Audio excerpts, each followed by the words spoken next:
Hey folks, sorry for the long delay getting everything up and running. I didn't think it would take me that long. I started up my text editor, which I recently updated, and I guess the last update, caused a conflict with some package for an extension that I use for my terminal. So my terminal and my text editor wasn't working, and I had to just reinstall it and fix that up. So it appears to be working as uh, expected for the time being. So hopefully we won't have any other weird issues. But yeah, we're ready to go now. So let me just check on this. Okay. Cool. So as usual, do feel free to bring in your questions. Go ahead and post in a link to the question so I can find it and learn quickly. And I do see somebody who posted a question right under the thread. Oh, I thought I saw a link to this actually. But yeah, I don't think they're necessarily asking for study hall, so that's okay. Yeah, so if you are asking for study hall, just make sure you post your question in the thread so I'll know that it's actually for a study hall and I can take it. Yeah, and of course you can always provide your code for me to go over if you want me to troubleshoot your code specifically, or if you just give me a link, I'll just take it from there. Cool. Oh, and looks like I was just gonna say, since I'm not seeing anything, I'll go for the material, but looks like we do actually have a question. Just post it in. So let's go for this.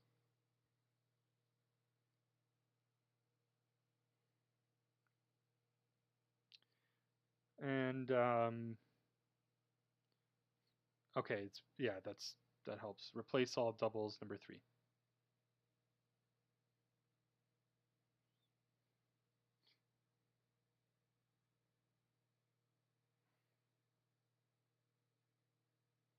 Okay, cool.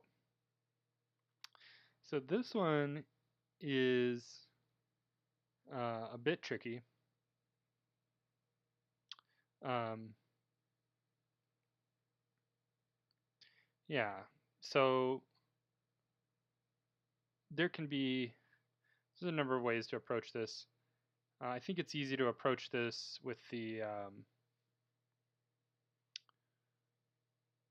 like kind of standard accumulator approach, making sure that I'm getting the right question here. But this question's actually a lot easier. There is a way to do it with a straightforward accumulator, but or like additive accumulator where you start with something empty and add to it. But this one, excuse me, is actually a lot easier with gosh, right when I start streaming. This one's actually a lot easier with using the replace method. So it'll essentially be a subtractive accumulator or a decrementation pattern, if you want to call it that. So write a function called replace doubles. Well, okay, I can do that. Replace doubles. And does this have any tests? This function takes a sentence, I'm just going to call it text, and returns, well, it returns something, that's all we know for sure. I don't think this has any examples, does it? No. Okay.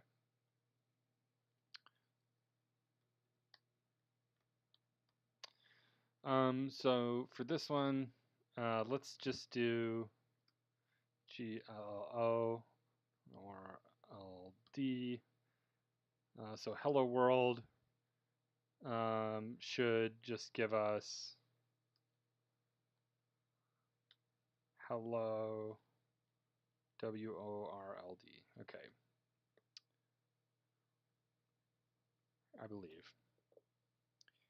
And let's just do a couple more quick tests. Write a couple more tests here. So hello world. I just want to have a double at the end and a double at the beginning.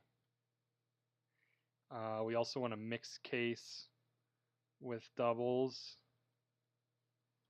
Okay. So this should say hello worlds. This should say hello. Okay.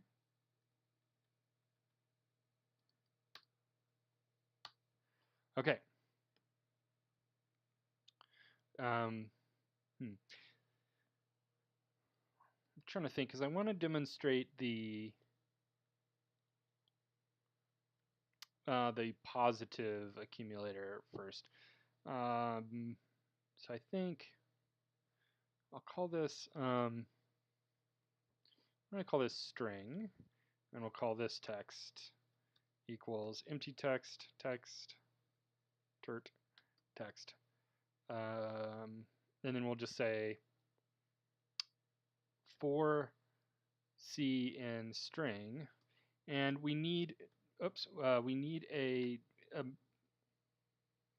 way of telling if a given character, there's slightly different variations on ways we could do this, but we could tell, we could say we need a way of telling if a given character before, or let's just say after, the character we're currently looking at is the same as the character we're currently looking at. And if it is, then we want to skip adding the next one, right? So let's take this as an example. So for C in string, we'll take this first example, hello. We'll start with H, and we'll see if the next character in the string is an H, and it's not, it's an E. And then we'll go to the next character, which is E, and we'll see if the next character is also an E, and it's not, it's an L. And then we'll go to the next one, and we got an L. And we'll see if the next character is also an L, which it is, which means given that in...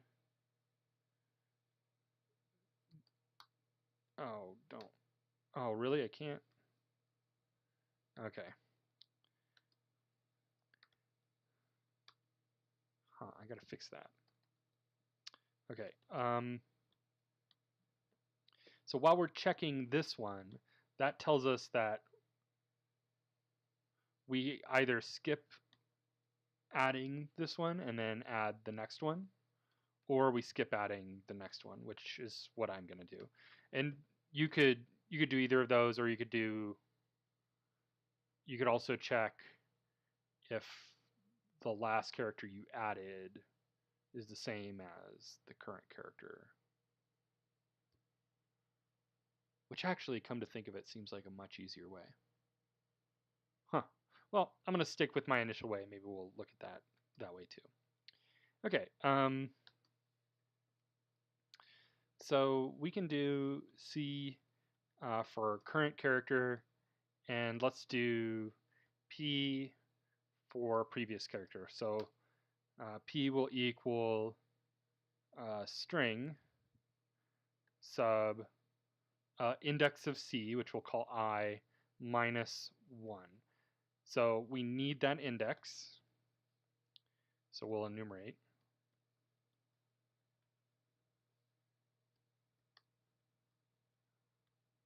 P, excuse me, I and C. Okay.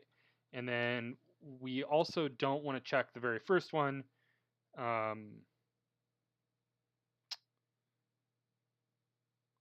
Since, yeah, well, I did this a little bit differently than I said I would. That's okay.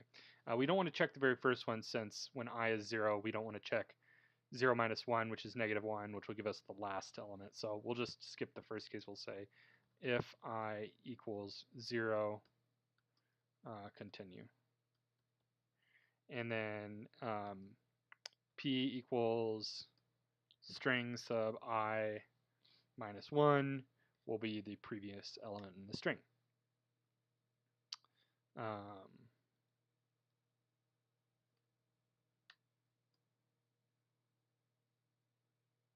In this case, we will also want to text plus equals C. Yeah. Oh, I did do this. I am doing this. I'm kind of mixing solutions here, but yeah, I'll kind of spitball with this one and work something out. Okay, kind of got off there a little bit. That's all right.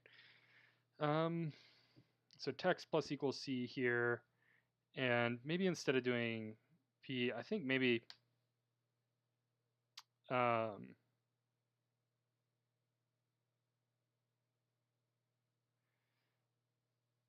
we can just say else if C is not equal to text sub -1, then, which is text sub -1 is the last element that we added, right? Then we'll text plus equals C. Yeah, and then I think we won't have any duplicates. Okay, and then I don't need that. I don't need that. This is just an elif. I don't know why I did things this way. Elif. I tried to be really specific about a solution that I was going to do before I did it, and then I did something else. Okay, so if I equals 0, we're just going to plus equals this. And we can actually combine this further since we're doing the same thing in either case. We can turn this into an and. Oh, excuse me, this is going to be an or. Like that. So if, actually I kind of want to do I equals 0 first. Oops. A little more comfortable with that. I equals 0, or C not equal to the last element added in text. There we go. Okay, that's nice and simple. Now, is that going to work?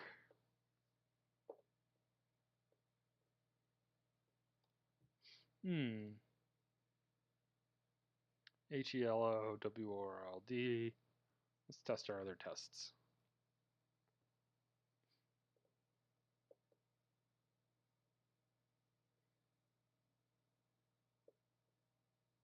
Well, that's a lot simpler than what I was going to do.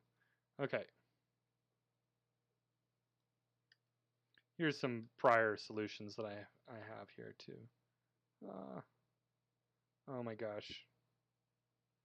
There's so much lag on this computer.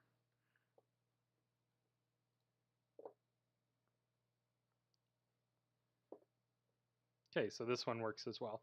Now, this is in the replace section, but and I'm not using replace here, but I did want to show this because I always like to kind of highlight just simple, like positive accumulation, where we just start with something empty and then just accumulate into it. And this ended up actually better than along the way. I was like, why am I not just checking the last element? That would make things easier. So this ended up better than what I was going to do initially. So this is not too bad of a solution. And it's very vanilla, which is,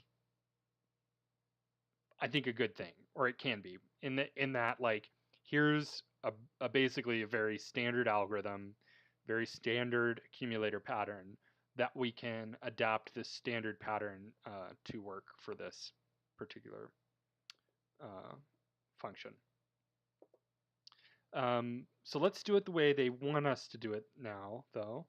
And let's say in string, I'm actually not going to need this, and instead of string, I'm going to do text, and we won't need this. So instead, I'm going to say text equals text dot replace C with C, and CC is actually C times 2, or C plus C. We can concatenate that. So either C times 2 or C plus C. I'll do this because I don't know. So this is for character in the text. Text equals text dot replace any double occurrences of C with a single occurrence. If there are no double occurrences, it'll just continue. So this should work as well, if I remembered correctly. Yes. Okay, so we have all double letters removed. So this is the more, I mean, this is just bone simple. And this comes down to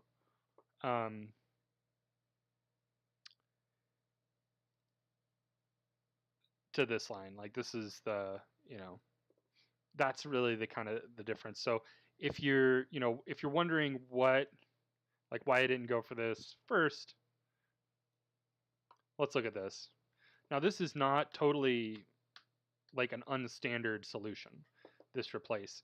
It's actually a very simple, like what I would call a negative accumulator, where, or like it's, some of you have probably heard me call this a decrementation. I'll usually just call like everything vaguely like this an accumulator.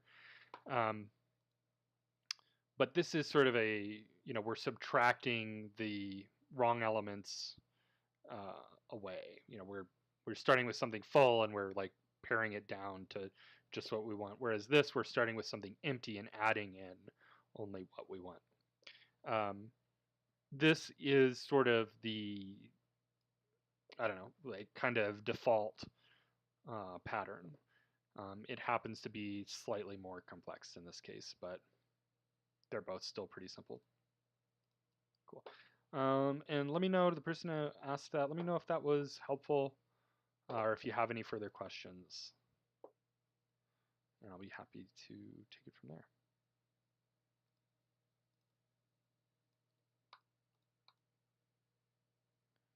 I think.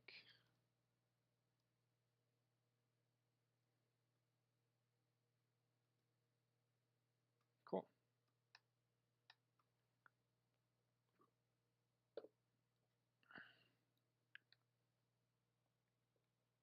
You're welcome.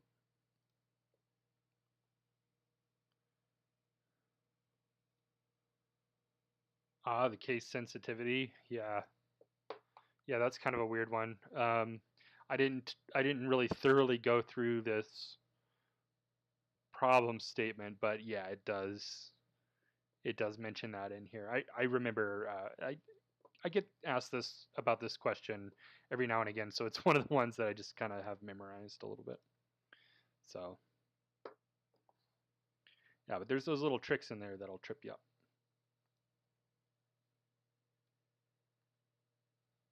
Cool.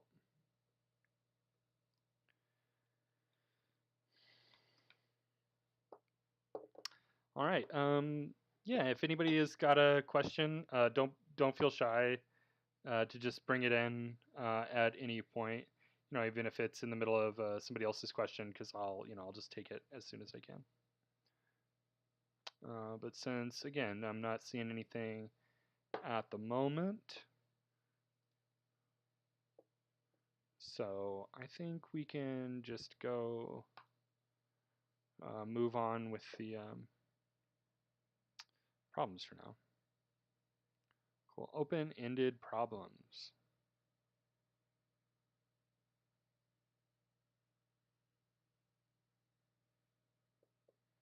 Open-ended problems is just kind of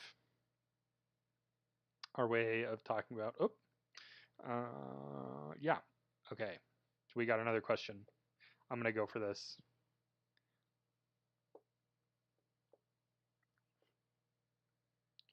challenge 3 in the following link and do,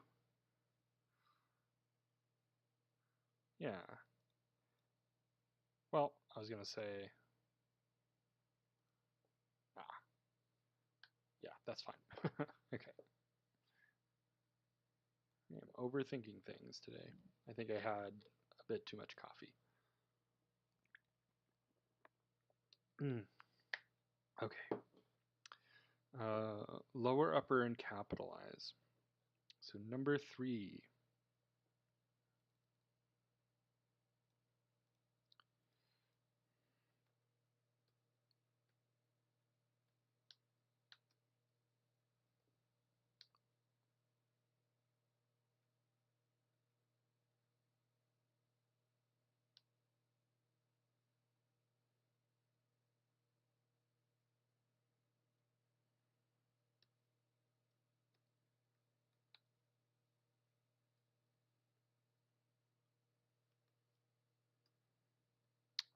Okay, cool. So,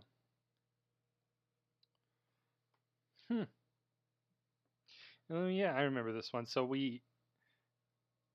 string operation will perform a case transform of the uh, first input based on the command we give it as its second input. So the command for its second input can be, what is it, upper, lower, and capitalize. And it can be in any mix of cases. This is kind of a funny one because it's, I don't know, it's just kind of got a lot of,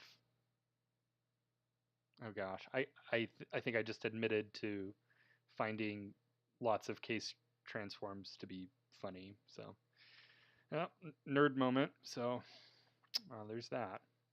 So let's call this text and command. CMD. Yeah. Okay. So text and command. Do I need to do anything special here? So let me actually, I'll actually read the problem statement this time. So write a function called string op. The function takes 2 arguments. The first one is called string. I'm not going to call it that. Is a string on which an operation will be performed. The second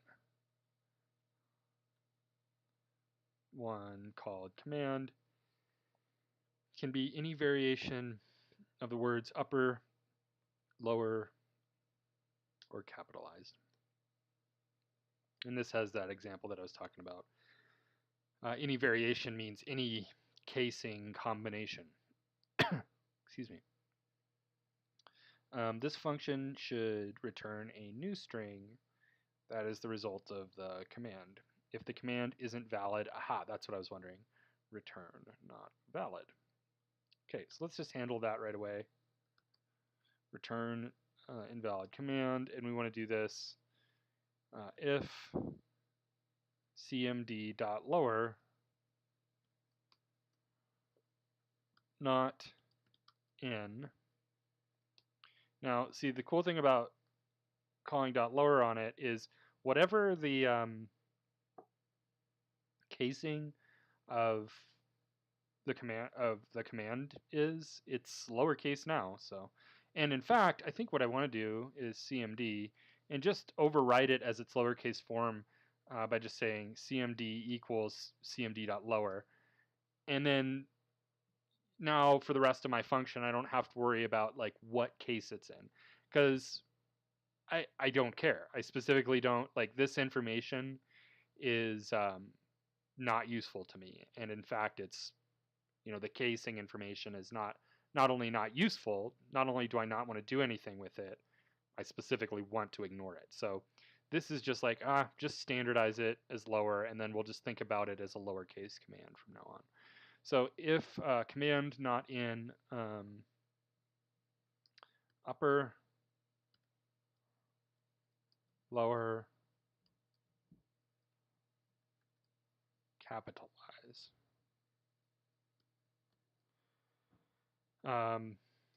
if this condition is true, then we'll return invalid command. And basically now we just make a condition for upper, lower, and capitalize. So 1, 2, 3. And I'm going to do elifs. And I realize I can do this one as an else at the end, which I probably will do. For now, we'll just proceed. Cool.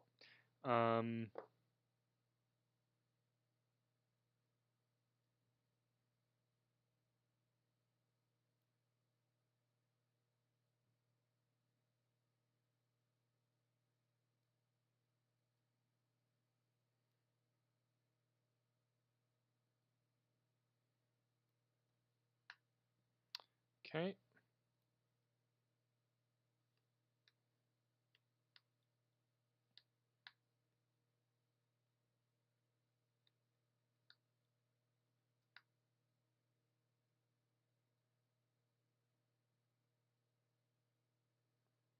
Okay.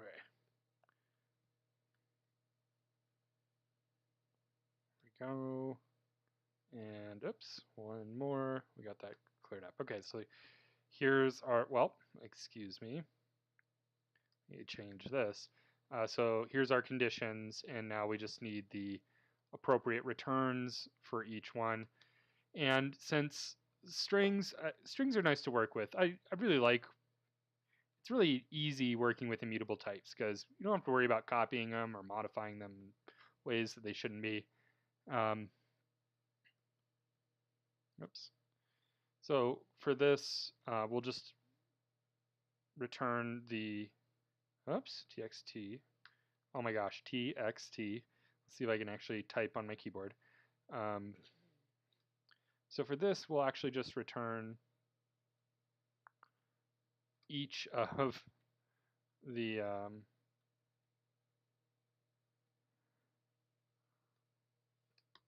methods here, just like that.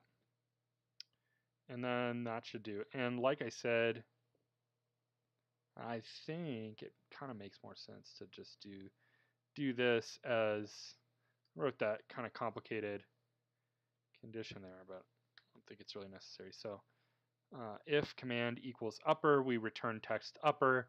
If it's lower, then we return text lower. If it's capitalized, then we return text capitalized. Else we return invalid command. Cool. String op.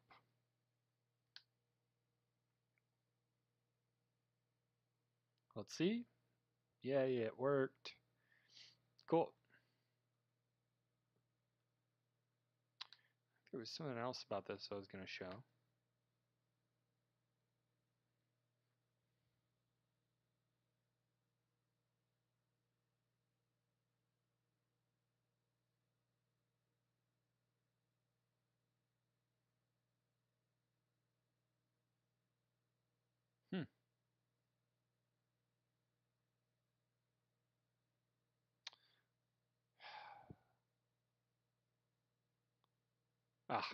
There's a way of doing this that I always kind of dream about, but I don't think it's actually Python, or I don't think it's actually possible in Python specifically. I think I'm thinking about a feature in a different language. Okay. Anyways, that works, so we'll just leave that there. Cool. Yeah, you're welcome. And if anybody's got any follow-up questions to this, just let me know.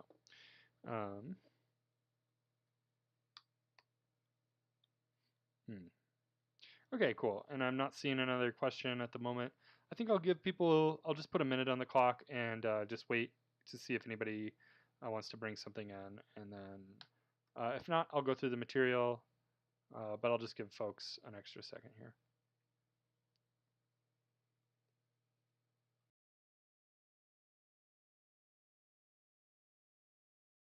Cool, and we got one.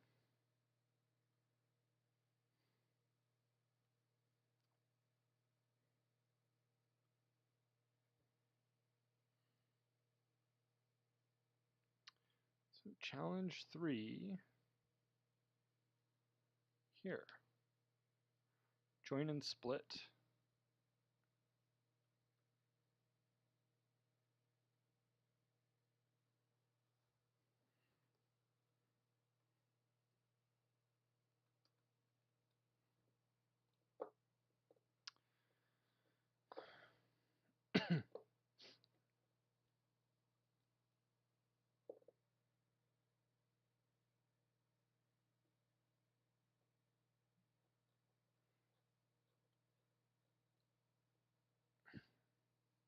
Okay.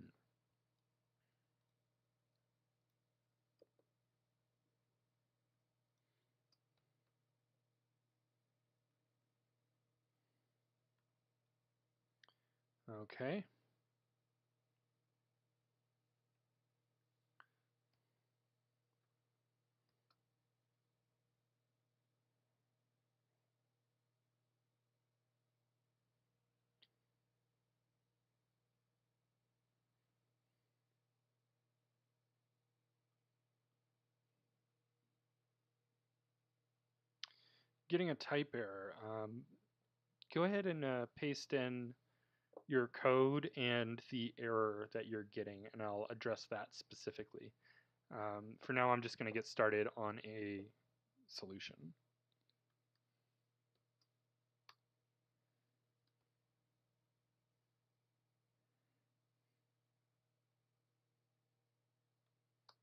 Okay, cool. Hmm.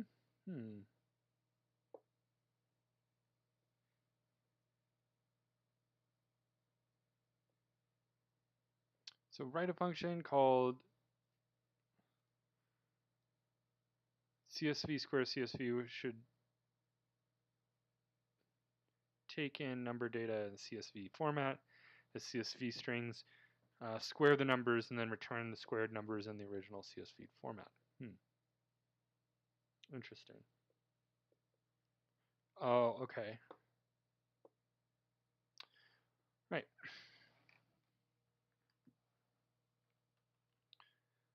So we got the code posted in here. Let me pull that in and address that particular error. Type error, stir argument must be stir, not int.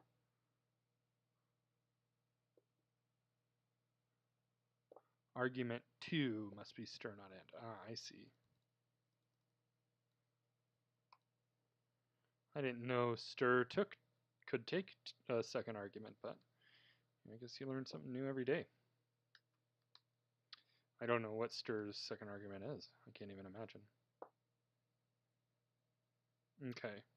So here I see a call to stir. So let me copy in the error that this person's getting. So this is the error. It says stir argument 2. Stir's second argument must be a string, not an int. And so now all I got to do is just locate some call to stir. Some call to stir that has 2 arguments in it, right? So here I see this call has 2 arguments passed to it. So the second one is the error. So new line dot append round. I see. I suspect that this was intended as an argument to round. So if I just move that end parenthesis here like this, and let me just 1 2 1 2. We'll do one more here and one more here. Now this kind of looks a little funny with all this space here, but for me, I do this as sort of this is a dyslexia survival trick for me, where I just put extra space in things, and the different amounts of spaces makes it easier for my eye to associate. Oh, this is an opening parenthesis with this much space, and then I see that much space over here. And that's okay for the outer ones. And then it starts getting hard to like match which one applies to which other one once I get like a layer or more in. So, I can see the similar amount of space. It's easier for my eye to rule out this parenthesis with 2 spaces in front of it with this parenthesis with 1 space in front of it. I'm like, okay, that's not the match, right? So can make things easier to see. If you don't want to do it the weird way I do it, just you can put a space in there. You can make things a little bit more readable. It's a little trick. It's been very, very helpful for me. Cool. So I think that should probably do it.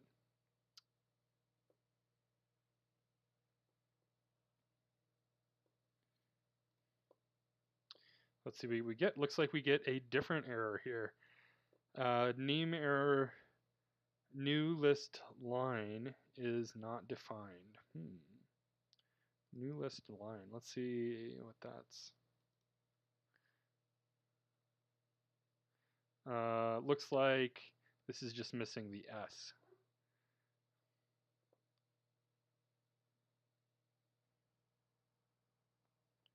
Okay, cool.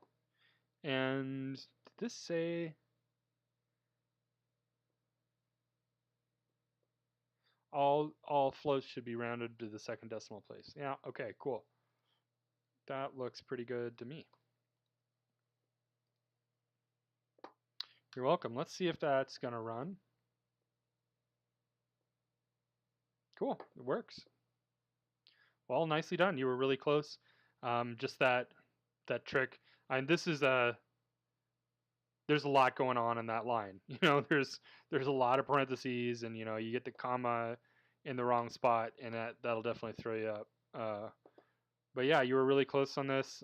Just that and a little typo, not a big deal. I'm just seeing if there's anything else about this. Pretty sure this is exactly what I was going to do to solve this. Create an accumulator for line in string.split on new line. Yep. So this is going to give us an instance of every line. And then this is going to give us an instance of every value in each line. So you split on new lines, and then you split those further into values. Assuming valid floats here, we can just say if the value is a dot, then we're going to treat it like a float. Otherwise, we'll treat it like an int.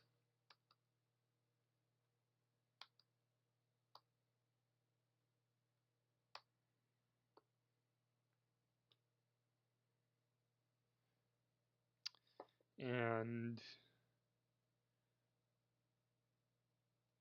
append the appropriate values, and then append each line back into the accumulator list, and then join the whole thing. Of course, yeah, joining each line as you append it, and then joining the whole thing back into a string on new lines. Cool.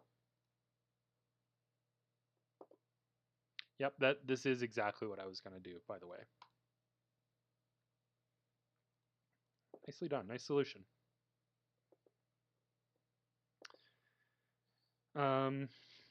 Cool. Yeah. If anybody else has any other questions, go ahead and put them in. I'm going to put a minute on the clock.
All right, I'm not seeing any other questions. That's okay. I'm gonna just go through the open-ended problems section. Don't if anybody has a question at any time, that's the primary purpose. So feel free to interrupt and throw in a question, and I'll get to it as soon as I can. So for now, the open-ended problems section is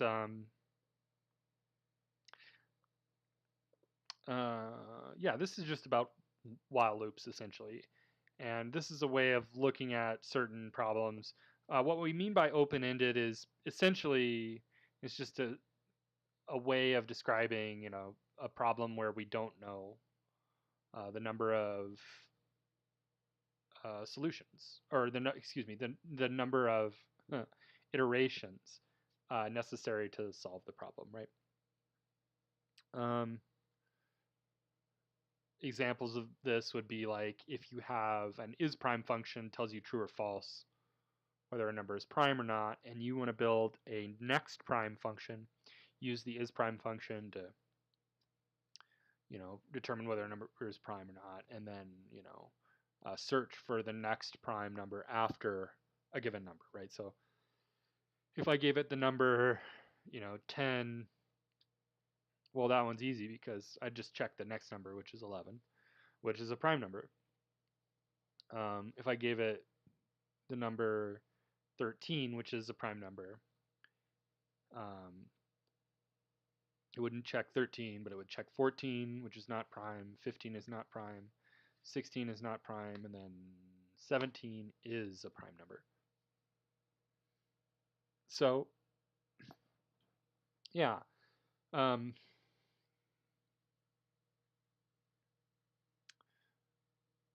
The funny thing about determining whether a number is prime or not is that it has we don't know what the distance between any two primes are unless we just happen to know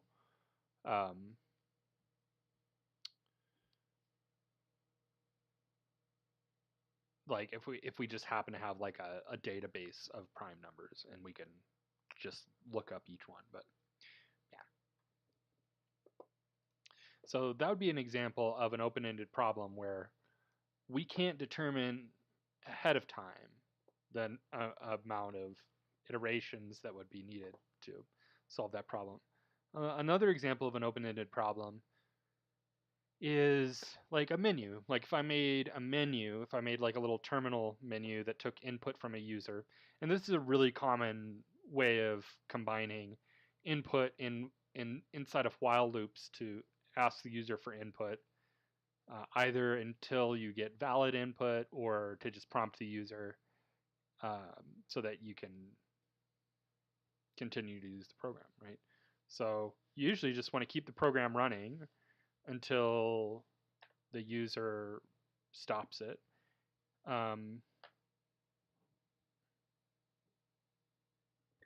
So you could ask the user if they want to continue running the program or if they want to quit, or they could have a quit command at any point. So your while loop will run through the code over and over until the user decides that they're done and that they want to quit the program. So that would be another example of an open-ended problem. So that's all this means. Basically just that we don't know the amount of iterations necessary to solve some problem. Def wondrous tests. I get asked about this one fairly frequently. I recognize the name. I don't remember what it's about, so let's see.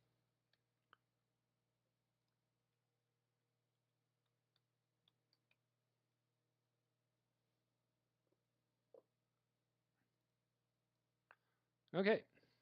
If n is odd, triplet and add 1. Oh yeah. If n is even, take half of it.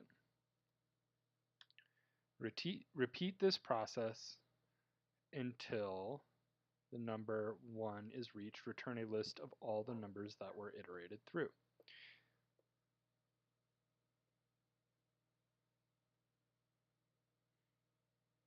So the parameter is an int, and it returns a list of integers.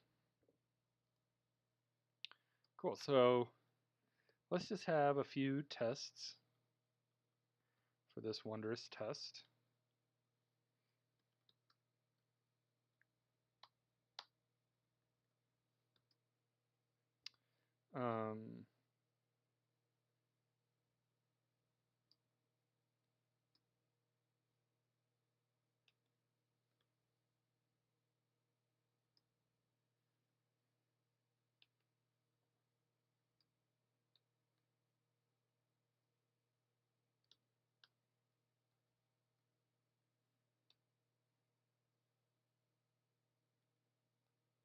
Do the smaller numbers first. Okay, so I've just got some random kind of tests here, and yeah, let's just get into this. So we'll say, now I don't really know, well, I do know what my exit condition is here. So this process will repeat this process, oops, excuse me, repeat this process until the number 1 is reached. So I guess, while n is not equal to 1, and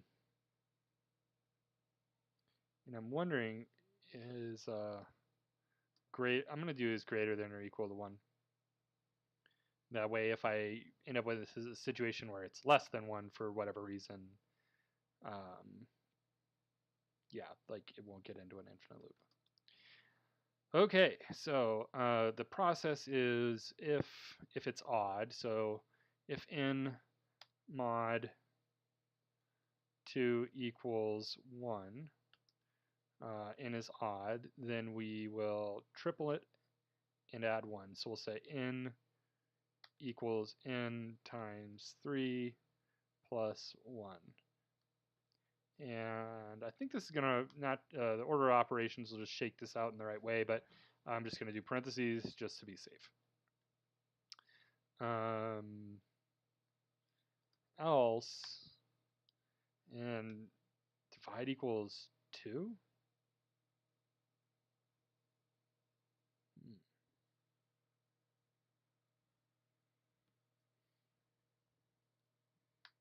That's kind of weird.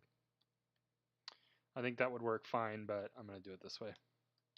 And then we'll say else here. Okay, so if n mod 2 equals 1, it's odd, else it's even. We'll return n once n is less than, I don't want to do greater than or equal. I want to do greater than, yeah. Oh, I didn't do the right thing. List equals empty list. List. Oh, okay, so I got 1s in all those cases. And then I think I just want to do list dot append n. I want to do that here.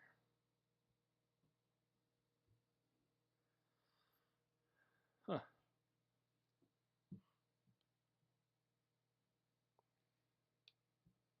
Excuse me. Sorry for the yawn. It's Friday. Okay, so we got a bunch of stuff. Let's just pare this down to something more sensible here. Okay.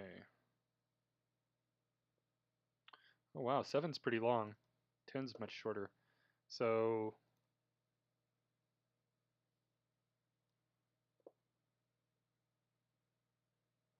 if the number's odd, triple it and add 1. Okay, so for 10, we're going to half it, which is 5. 5 is odd. So we triple it and add 1, which is 15 plus 1 is 16. And then 8, etc., etc. Okay. Now, what I'm not sure is if this is supposed to include n or not.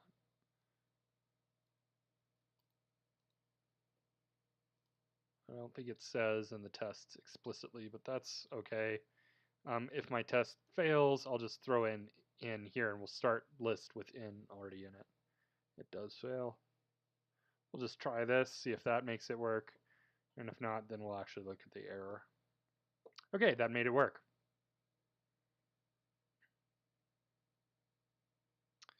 And this is doing, so this is making a copy here, out equals in, out, etc., right?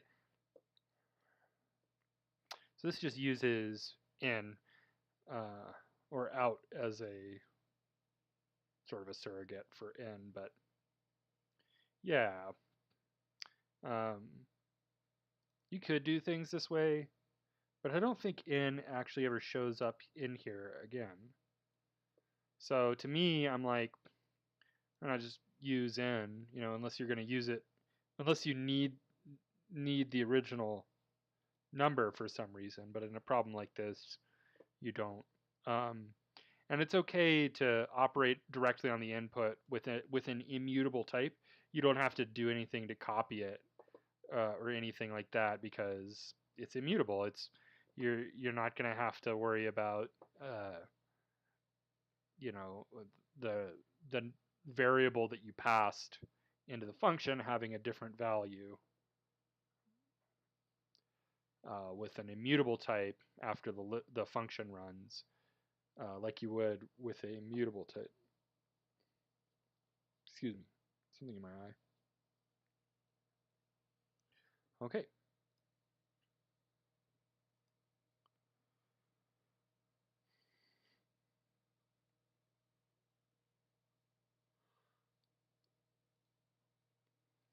Gosh.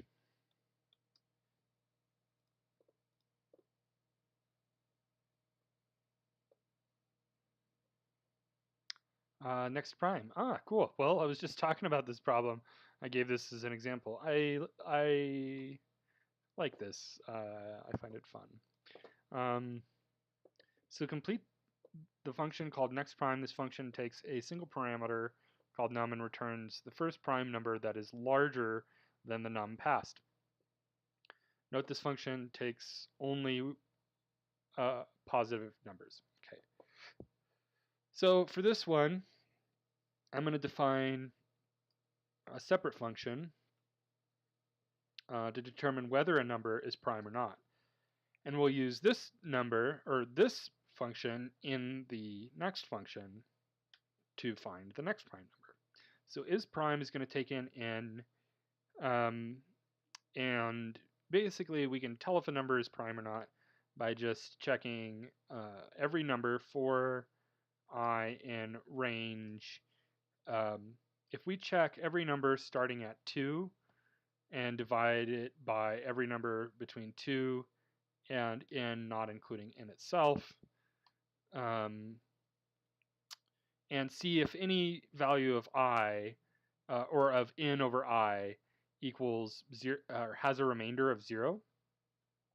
In other words, if any value of I is a divisor of num, then we know, or of n, then we know n is not a prime number. So we can just say if n mod I modulo is going to give me the remainder. So if the remainder of n over I equals 0, I is the divisor, and we can return false. If we make it all the way through this process without returning false, we can return true. Cool. There's a bit of a couple things we can do to improve this. One, this isn't quite complete because what if we get a number less than 2 or 2 itself? If n is equal to 2, range 2 to 2 starts at 2, including 2, and goes up to 2, not including 2. So it's essentially checking every number between 2 and stopping before 2. So that's, it kind of stops before it on a number prior to where it starts. It's what you might call an inverted range. So you actually don't get any iterations out of this. So you just skip right to true, and in the case of 2, that is actually to our benefit because 2 is the only even prime number. 2 is considered a prime number. The problem is with 0 and 1. 0 and 1 are not considered prime numbers. So we can say if n is less than 2, we'll just handle this as an edge case and we'll return false for a number less than 2. Cool. We can also optimize this range. We can do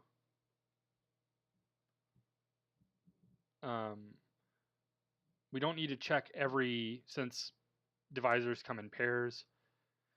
If you think about it, like 10 over 2 is 5, 10 over 5 is 2, right? So if you flip the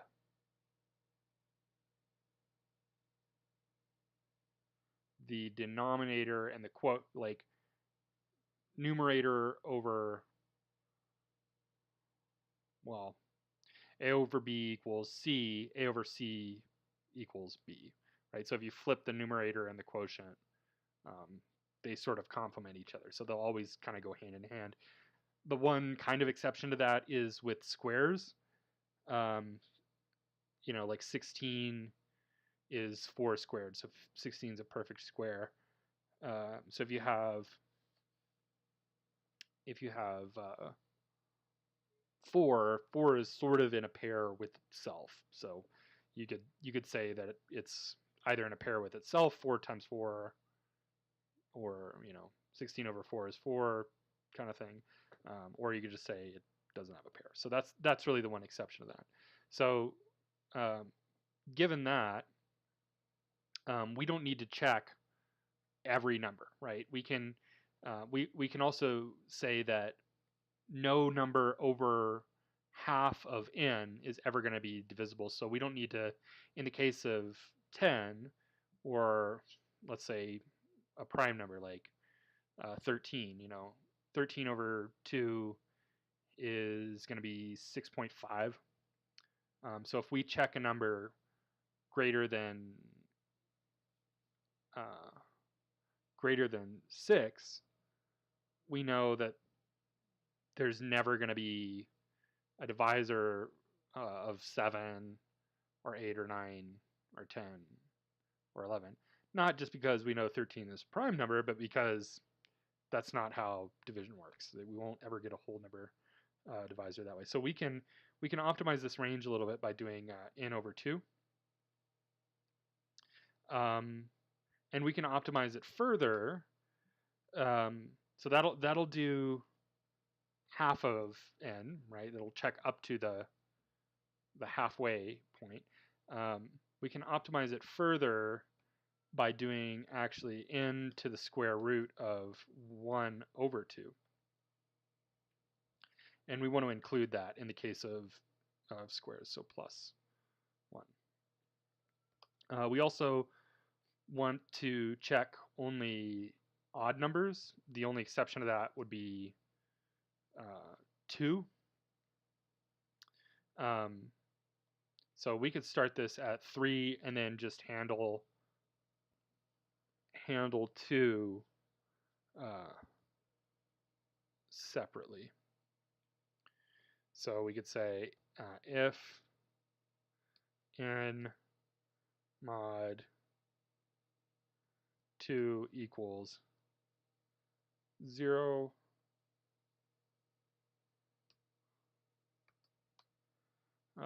we can return false. Actually, since we're returning false in that case, I'll just add it in. I'll roll it into this one.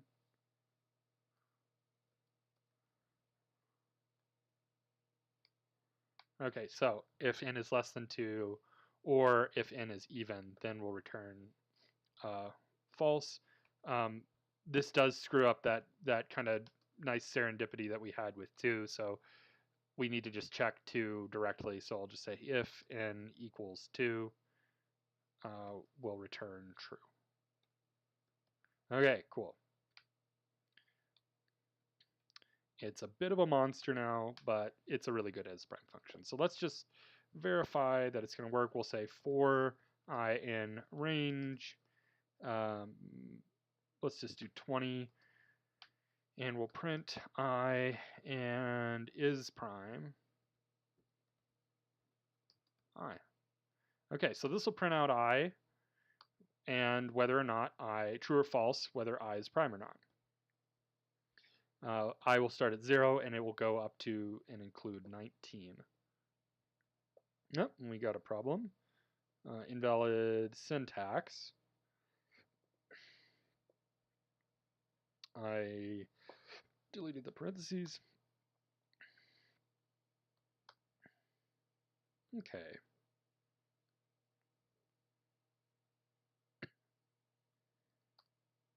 Okay, that looks better.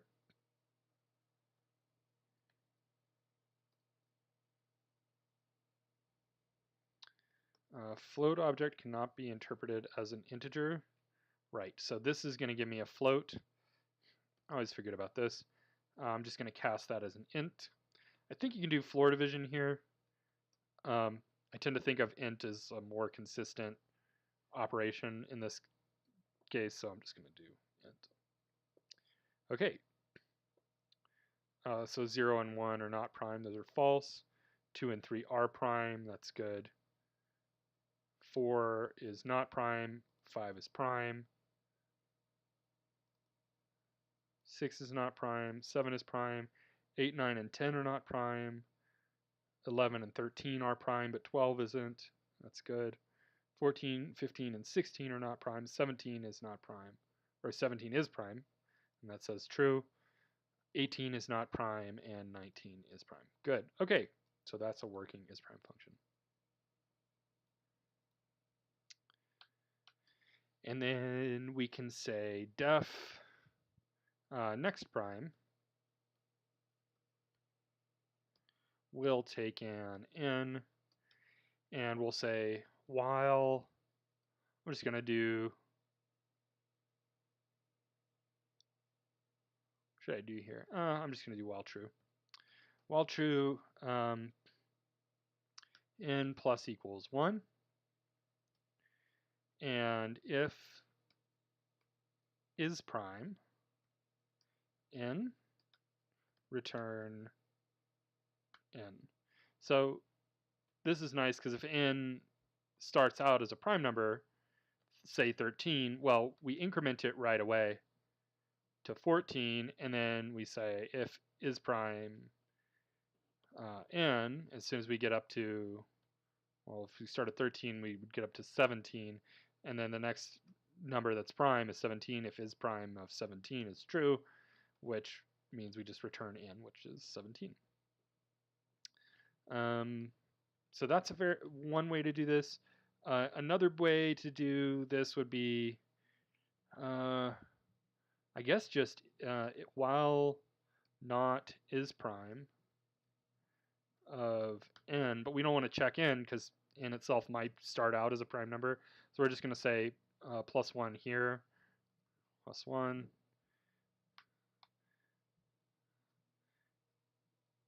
Yeah, so while n is not a prime number, or while n plus 1 is not a prime number, we're going to add 1 to n, and then once n plus 1 is a prime number, we just go ahead and return n plus 1. I suppose I can actually just squeeze that onto a line like that.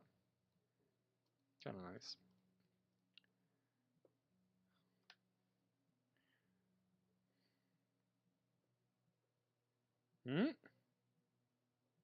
Is prime is not defined. Oh, right, I did. I spent all that time on the is prime function.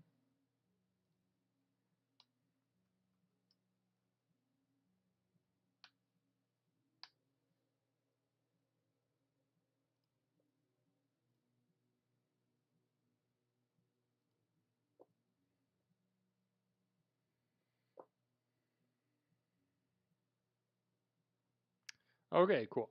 So they have the is prime logic in the while loop here, or in the one function rather than breaking it out into its own function. So you can see is prime is a variable rather than a function here. Is prime equals true, num plus equals 1, and this is all just in a while true, so we're just going to loop until we find a prime number. And then same sort of thing for I in range 2 to half of num over 2, plus 1.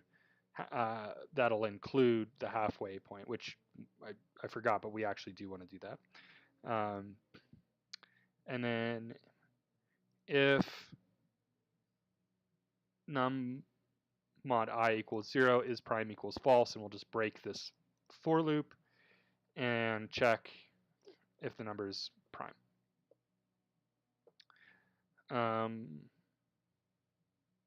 Then we come back up to the while loop and reset is prime equal to true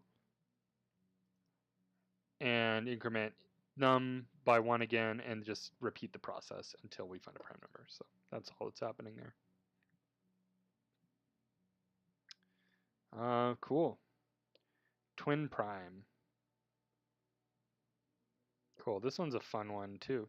I'm just going to do this right here because it's kind of convenient.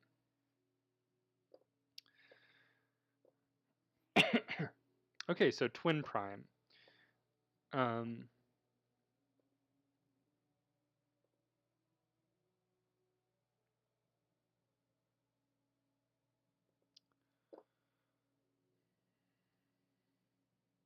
So twin prime basically is a prime number, is a pair of prime numbers that differ by 2, right? So 5 or 3 and 5 is a twin prime. That's actually the first twin prime.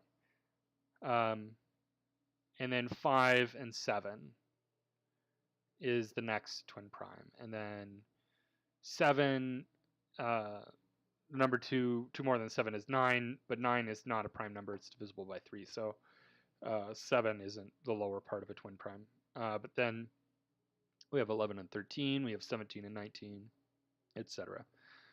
So this is going to give us the nth twin prime.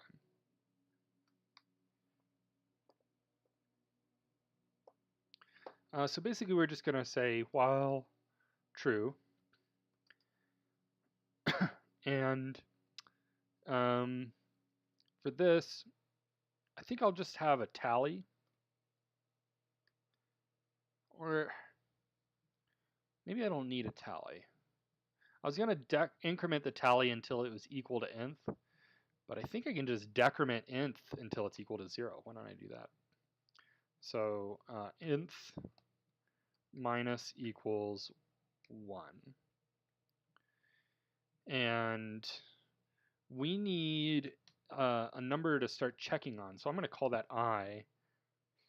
I'm going to start at 3. So we'll just do this. If is prime I, so if I is prime, 3 is prime,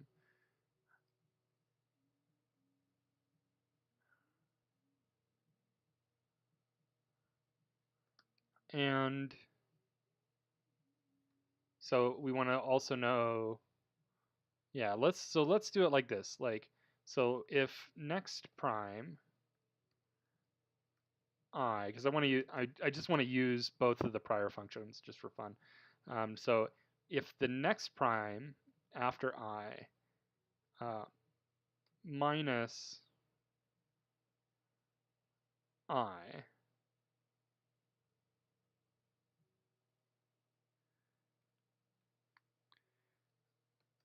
and is prime I, yeah. Oh, I really want to use next prime just because I have it up there, but I don't know. Honestly, this is a little meh. So I think the better way of doing this is to do is prime I. So if is prime I and is prime I plus 1. I think this is clear. Or excuse me, I plus 2. So if I is prime and then I plus 2 is also prime, then nth minus equals 1. And we can say if nth equals 0. Whoops, look at this. Look at this. I plus equals 1. I forgot to increment. This is my I is essentially controlling my while loop here. So nth minus equals 1. So if nth equals 0, I'm not sure if I need to do equals 0 or 1 here, and that doesn't need to be equals, not gets. I'm not sure if I need to do equals, or I mean 0 or 1. I'm going to assume 0 for now, and we'll just kind of, that's a value that I may have to adjust, but we'll just see. So if nth equals 0, I'm just going to return I and I plus 2. Now let's see what we get. I actually have to call the name of this function.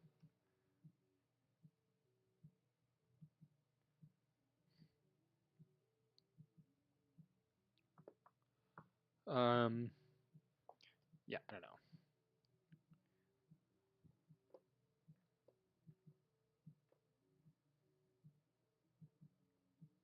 know. Okay, so according to this, our 0th prime is 4 and 6, which is absolutely not what I wanted to have happen. Our first is prime is 5 and 7. Well, that's interesting. Well, it's gone wrong. It's gone horribly wrong. We're missing 3 and 5, and I do not know why we have 4 and 6. That to me is mind-blowing, but that's okay. So I think we're considering the 0th case. This should be 3, and the problem here is we start I at 3 and then immediately increment it. So I'm actually going to start it at 2, so the first values we check are 3. But I'm wondering if we're going to get 4 and 6 again. We'll see. And I don't really need to check 20. I'll do 10. Oh, this is going to do 20 anyways. It's going to run. Output. Output, please. Give me my output.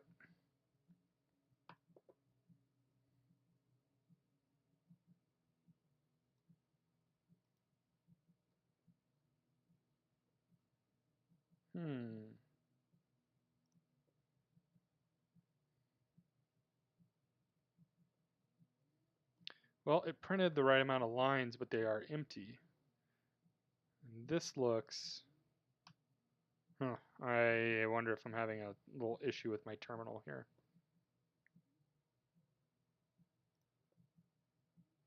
Oh no.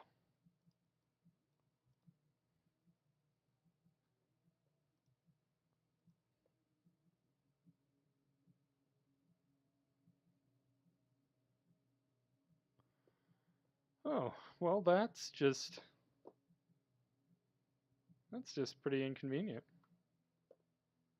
Oh, update again, eh? I don't think so. I fell for that last time.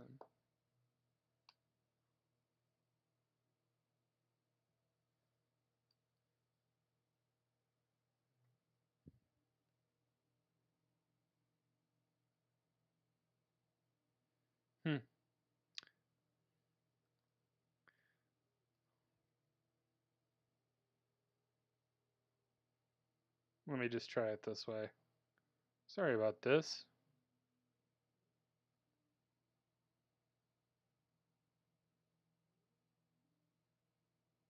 Well, I feel as though we may be in an infinite loop.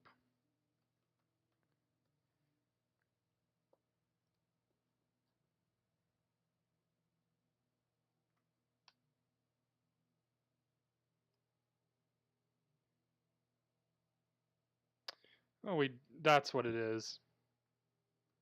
Okay.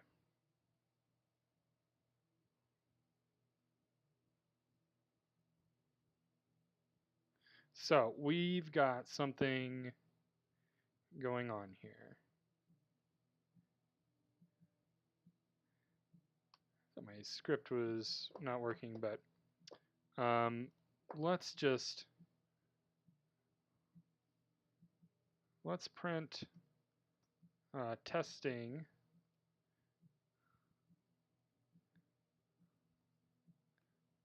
I.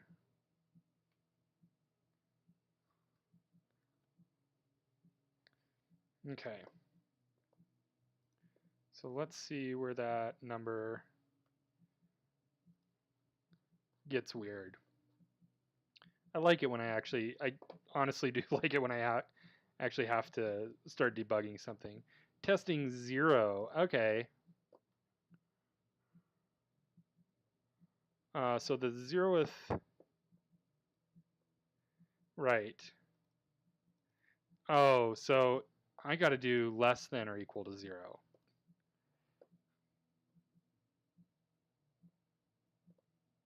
Yeah. There we go.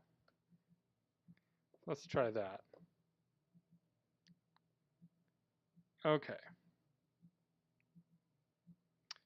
So the 0th one is 3 and 5. The first one is 3 and 5. That's a little funky. Maybe we want to do 1 right there instead then.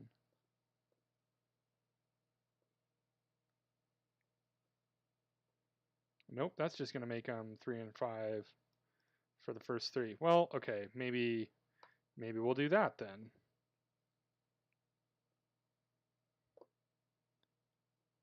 Maybe that's just an oddity of this. Yeah, okay. So our first one is 3 and 5. Our second one is 5 and 7.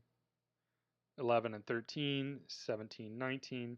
That's super weird. I wonder why I was getting 4 and 6 before.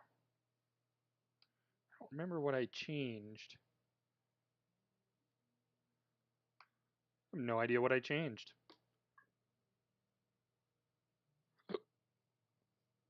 It was this, wasn't it?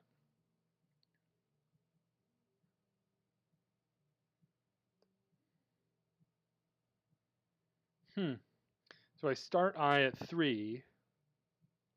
For some reason, then it thinks 4 and 6. Okay. Oh, yeah. That makes sense. That makes sense. It doesn't think 4 and 6 are primes. But if I start I at 3 and nth is 0, then I increment I to 4, and nth is less than or equal to 0 at this point, so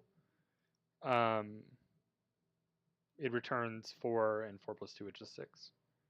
So that's very interesting. Interesting anomaly.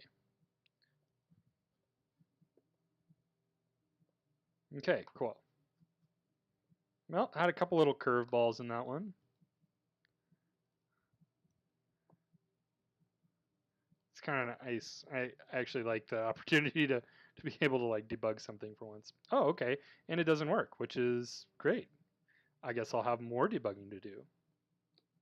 Okay, name is prime is not defined. Ah, I see. Well, we can remedy that. Just come grab our is prime function, pop it in there. Okay, twinth prime. There we go. Nope. Ah, so it doesn't want it to return a tuple. It wants it to return a list. Oops. There we go.